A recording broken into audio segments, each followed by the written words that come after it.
Ladies and gentlemen, boys and girls, children of all ages, welcome to episode 5 of the GazzyB vlog. I am Gary Blackwood, also known as GazzyB123. Today we're playing 10-20 in the Hustler Casino, although it did degenerate to 10-20-40 with a $20 big blind ante halfway through. Session was a lot of fun, lots of big pots. I would recommend you guys fasten your seatbelts for the carnage that is about to come your way. Before we get into it though, there's one thing I want to talk about. My King 9 suited hand from last week, the $100 giveaway. I'm not going to lie, I purposefully chose that hand because it was supposed to be extremely tricky. And Rich Checkmakers got it within like 2 hours of the vlog going live. He was the only person to get it. My opponent had pocket 9s for a very weirdly played set.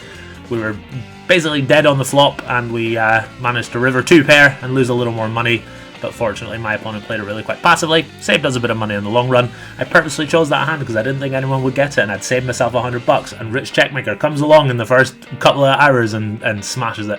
So in all seriousness, well done to Rich. Get in touch, probably on 2+2 is the best place, or Twitter, something like that, and I'll ship you $100. Congratulations, sir. As for today's session, like I said, playing 10-20, 10-20-40 in the Hustler Casino in Los Angeles. Let's get straight into the action. Before our chips are even out, the rack we're already putting money into the pot. We're dealt Queen 10 offsuit and the low jack. We opened to $60. The small blind makes the call. The big blind makes the call as well. It's our very first hand of the session, and we're 3 ways to the flop.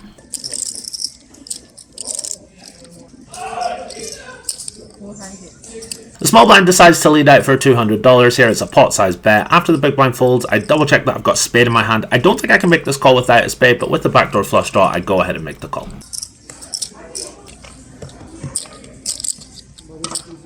This is a really good turn for us. We've got a lot of second pairs that just call the flop lead. We've got a lot of turn flushes now, so when my opponent opens the door, I walk right through it. I start betting here for $430. Sure. It's an absolute brick on the river, and I decide to fire one more shell. I don't think my opponent has trips or a full house or a flush when he plays like this. Another important factor is we block ace queen, which is one of the best ace x he can have here, so I'm okay making this bet, trying to make him fold a weak ace. Unfortunately for us, my opponent's chips are in almost as quickly as mine. We announce queen high, and my opponent turns over ace 8 offsuit for top pair that was never going to fold. Nice answer. Okay, no worries. You can deal and then next hand, we've got 6-5 of diamonds under the gun +1. We've opened to $60, and the next player to act has 3 bet to $200. We're 150 bigs effective, so I think this is a pretty easy peel.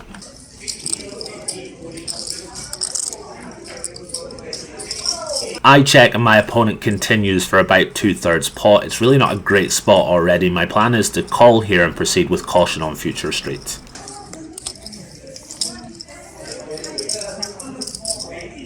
There are a lot of turn cards that we're just going to check fold on. However, obviously this isn't one of them. We pick up an open-ended straight draw to go with our measly pair of 6s. So when we check and my opponent bets $600, it's a really easy call. We're just going to call here, try and realize our equity, and hopefully if we miss, it goes check check and we'll be able to scoop the pot.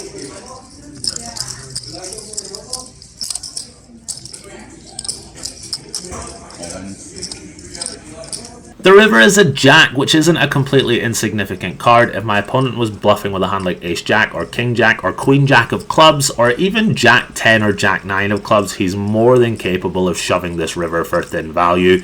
If he puts me on a hand like 7s or 8s or pocket 5s or 6-5 suited, I am deep in the tank. I'm thinking about which combos make for better hero calls and which combos make for worse hero calls. When we're calling rivers, we want to block value as much as possible, and we want to unblock bluffs as well.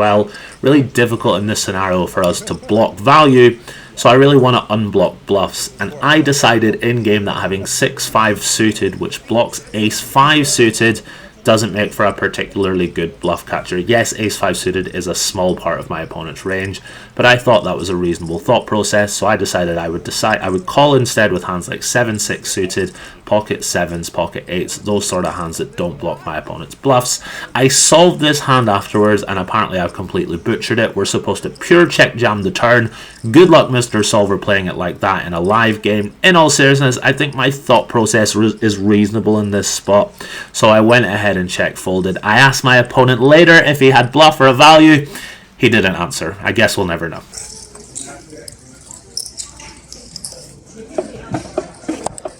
Up next, we're playing our very first double board bomb pot. Now, I've played some bomb pots online, however, they're online, they're 6 max, they're single board. This is the opposite of everything I'm used to. We pick up king 3 of clubs, and we flop 2 pair on the second board. MP is led out, hijack is called. I probably should go ahead and raise here, however, I elected to err on the side of caution and just called. 250? Yeah, 250. MP bets $250 on the turn, hijack folds, and I decide to make the call. From my understanding, double board bomb pots, you want to play turns aggressively when you've got a chance of winning both boards, or you want to play rivers aggressively with the absolute nuts on one board, just to see if you can make your opponent fold on the second board. So I think this is a pretty easy spot to call on the turn, and we'll just evaluate on the river. On the river, I check and my opponent bets $500. I think for a few seconds I'll make a relatively quick call. I think this is a really good price. We're really likely to get half the pot back more often than not. So I make the call and my opponent turns over ace-jack offsuit. He's got the top board locked up. Of course, we had no chance of winning that anyway, but he's found runner-runner 2 pair on the second board to scoop the entire pot. It's a little disappointing. I expected to win that second board more often than not. It's a bit of a cooler, but what can you do? Next hand, we're under the gun +1 with ace deuce of clubs. A little bit of a marginal open, but there's a weaker player in the small blind that I am looking to play with, so I open up. The small blind in question makes the call. The big blind folds. We get exactly what we wanted. We're heads up to the flop. It's a pretty sexy flop for us. We flop top pair and the nut flush draw. I'm thinking about what size I'm going to c-bet when all of a sudden the small blind leads out for 140 bucks. What is it with the small blind leading out in this game? Fortunately for us, it's a little bit more of a favorable spot, so I go ahead and make a quick call. We turn 3 of a kind, and it's obviously not the worst turn in the deck for us, but I am still mindful of the fact that anything that led out on the flop that had us beat still very much has us beat now. So my opponent bets $340. There's no point in raising here. I think for a few seconds, and I make the call. The river bricks off and my opponent's thinking about what he wants to do. Whilst he's doing that, I'm thinking about what I'm going to do versus both actions. If he bets, I'm probably going to have to just sigh and pay it off unless he absolutely bombs it. However, if he checks, I don't really see any value here. We can't get called by a worse ace, obviously, and it's not like he's going to take this line with pocket jacks or a 10 or something like that. So when he does eventually check, I quickly check back. He announces king high, I show my ace deuce, and we finally drag in a pot. Can I get 9 back, please? 400. 400. In this next hand, the straddle is on. We're playing 10, 20, 40. MP is open to $100. I am in the big blind with ace of spades, king of clubs. I make it 400 buckaroos to go. My opponent makes the call, heads up to the flop. It's not a brilliant flop for our hand, however, it's not as bad a flop for our range as you initially might think. We do still get to do a decent amount of betting here, and ace-king with a club absolutely makes it in, so I continue for half pot. After about 60 seconds, my opponent finally reaches for chips. Unfortunately for us, he's reaching for raising chips. He makes it $1,200 to go. Super frustrating stuff. It's been a really tough session so far. There's nothing else we can do here other than fold and move on to the next hand. In this next hand, we're in the $40 straddle with 10-6 of diamonds. My opponent is an MP and he raises to $100. We go ahead and make the call. This might look like a bit of a loose defend off the face of it. However, there are a couple of different factors in play here, and I'm going to talk about them over the top of this clip. First things first, there's a massive difference in our big blind defense frequency depending on the type of game we're playing. What I mean by that is we're playing 1-2, 2-5, even certain 5-10s. They take money out the pot, they take rake out the pot every hand, and we've got to really tighten up our big blind defense frequency. Whereas if we're playing certain 5-10s or 10-20s where there are no rake pots and we're paying time every 30 minutes, we get to defend much wider. The difference between a rake game and a time game, our big blind defense frequencies, the difference is astronomical. Secondly, and this is really important, our big blind defense frequency changes based on our opponent's open size. So my opponent is open to 2.5 big blinds here because the straddle's on, which means we get to defend wider. However, if people open to 5 or 6x, we don't get to defend anywhere near as wide as we might like, and that's because our price isn't as good. So it's really important that we're mindful of our big blind defense frequencies with those two factors. Another small pot coming up, but it's still a pretty interesting one. So it falls round to me on the button. I open to $140. Remember, there's a small blind, a big blind, a straddle, and a $20 big blind ante in there. So we don't want to go too small and allow the big blind or the straddle to defend really wide. So I make it $140. The straddle calls, heads up to the flop. After the flop and turn go check check, my opponent leads for $500 on the river. This is an overbet, it's 150% of the pot, and this tells me that my opponent is very likely splitting his range. What I mean by that is he's going to have some small bets here with some top pairs and second pairs and third pairs, and he's going to have a big overbet size with hands like top pair, top kicker, two pairs, sets, all his flushes, all those sort of great hands. It's a really tough strategy to play against, and when you factor in that my opponent has got long, gorgeous flowing hair, it's a really difficult decision for me to make.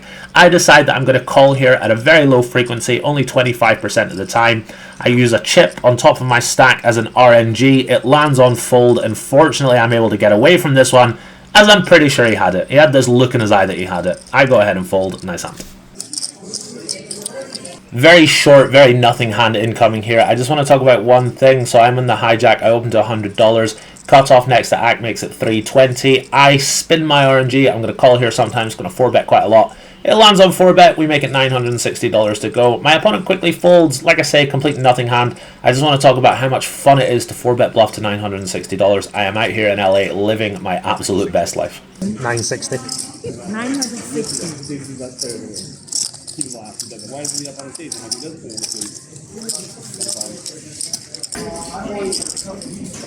In this next hand, the straddle is still on. The cutoff is open to $120. I am on the button and make the call with ace of spades, jack of diamonds. We go heads up to the flop. After a few seconds, my opponent c-bets for 1/3. Given the fact it's a relatively small bet, we're in position, and as we say in the UK, we have backdoor galore. Really mandatory call here for us.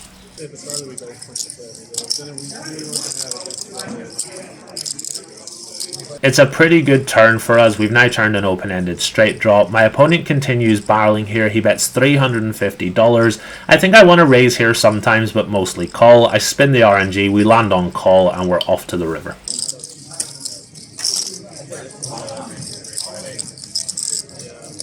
I can guarantee you that if I was sitting back home in the Empire Casino in London, that river would have been the king of clubs and we would have stacked this guy. Unfortunately for us, it's a complete brick. My opponent continues to bet. He bets $800.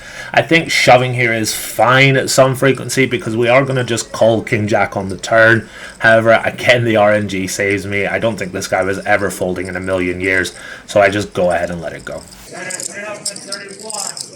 390. Next up, I am in the straddle. Action folds all the way around to the big blind. He opens to $130. We look down at ace jack offsuit. Gotta just 3-bet this always. I make it $390 to go. My opponent calls, heads up to the flop. 280. It's obviously a great flop for us, and it's nice to just finally flop a hand. My opponents have been putting me in the blender all day, lots of tough river spots, and I've been making good, solid, disciplined laydowns. It's finally nice for us to get some value. I bet 1/3, and my opponent takes a minute and finally folds. However, this is a bit of a turning point for us in the session. We're going to start to make some nice hands, and maybe, just maybe, we can get out the hole for the day. Next hand, we've got King of Clubs, Jack of Diamonds. We open the button to $120. Action falls around to the straddle. He makes the call, and we're heads up to the flop.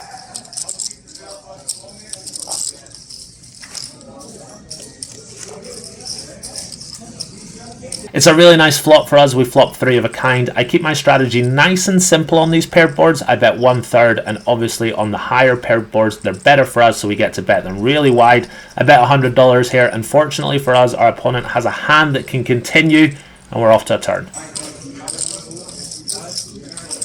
Absolute dream turn for us. We boat up and I continue to bet. I think in theory we are supposed to do some checking back here with this hand. However, I'm not going to lie, I haven't won a big pot all day. I'm super greedy. I want to win as much money as possible here. So I continue to bet. I bet 75%. My opponent doesn't take too long before folding. Again, it's not a particularly massive pot, but when you're playing slightly higher stakes than you're used to, even the smaller pots are pretty big compared to what you're normally used to, and it's nice to just drag in another one.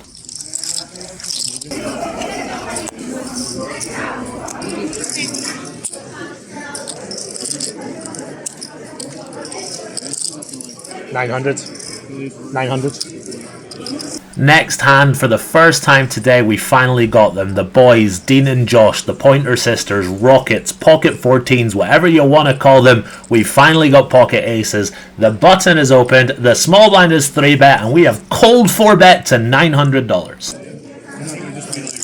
My opponent is deep in the tank, and he does eventually go all in. I snap call, I turn my cards over, and I ask, do you want to go once or twice? I know a lot of us will be thinking, why are you offering to run it twice? You've got pocket aces.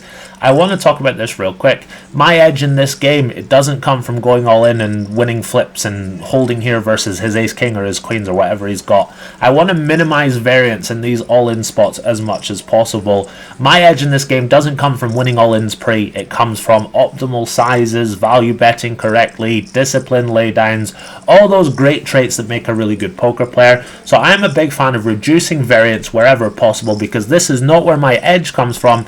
My edge comes from having a slightly better understanding of the game than my opponents, hopefully anyway. So I want to reduce variance as much as possible. We get it in, I ask to run it twice, he says yes, and we're off to the dealer.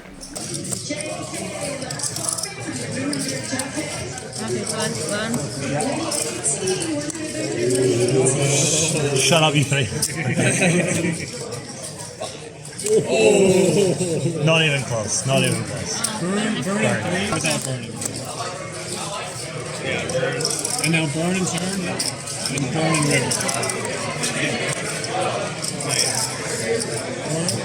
As you can see, I'm a bit of a fish when it comes to recording all-ins. I'll just have to get my aces in pre more often so I can practice that. Apologies, I immediately turned off the camera. It would have been nice to have some footage of me dragging in a massive $7,500 pot.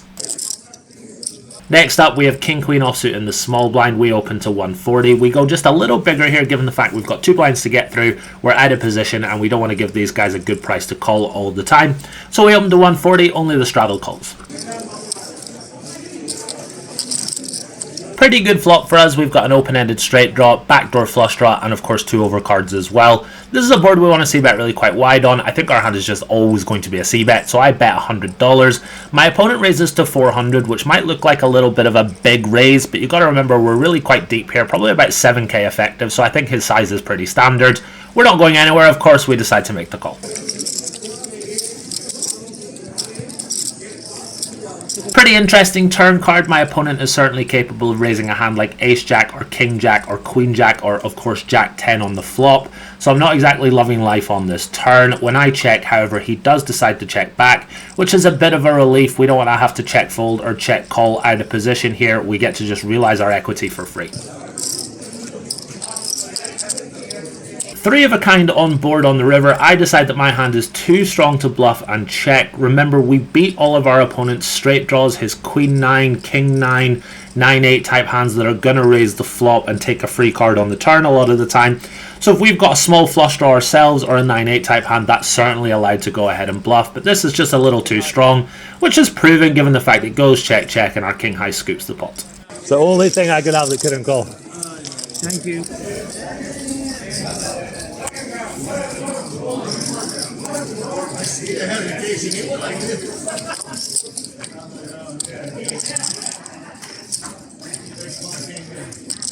Six.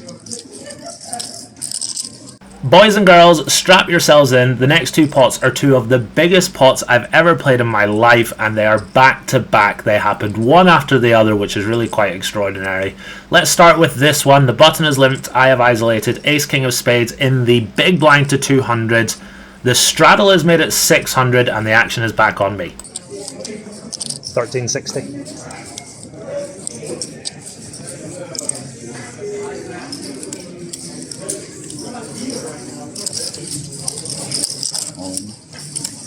Once or twice. My opponent 5-bet jams. I snap call. I ask if he wants to run it once or twice. He's happy to go twice, so it's over to the dealer. Yeah, we're going to run it twice, yeah. Just before we run the clip, I want to quickly point out that this dealer was absolutely fantastic, as are all the dealers in the Hustler Casino. There was just a bit of momentary confusion given the fact that we've been doing double board bomb pots all day. She thought she was doing 2 flops first. It's just a momentary thing. She and all of her colleagues were absolutely fantastic. So burn, flop. Burn. Yeah, turn. No, Yeah, no. Yeah, burn. Yeah, face up, face up. Turn. For the turn out. Face up. Turn out. Yeah. Burn. Put the river out. Alright, burn. You're gonna put a flop out. 3 cards, flop out. Burn, turn. Burn, ripper. That's it. Really unfortunate to brick both times, however that's just the nature of the game. Certainly not going to complain about losing a flip. On to the next hand. 460.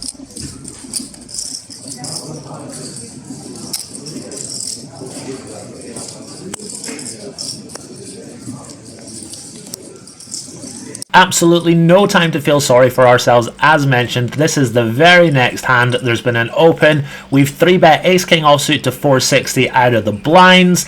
It's back over to my opponent and he makes it $1,500 to go. All in. It's about 35. About 35. I move all in for about $3,700. There's a little bit of confusion. My opponent said call. I didn't hear him. I'm not suggesting anything untoward was going on, just a bit of confusion on my part. But my opponent does call it off. I turn over my ace king. He's got pocket queens. We're running it twice, and once again we are at the mercy of the dealer. Yeah, you got it.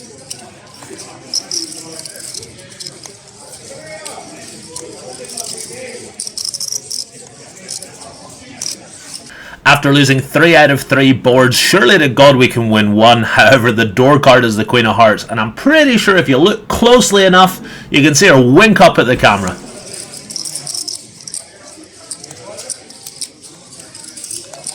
A really nasty way to finish what had been a really enjoyable session. I was down about 6k early on, but battled back to even up a few $100 at one point.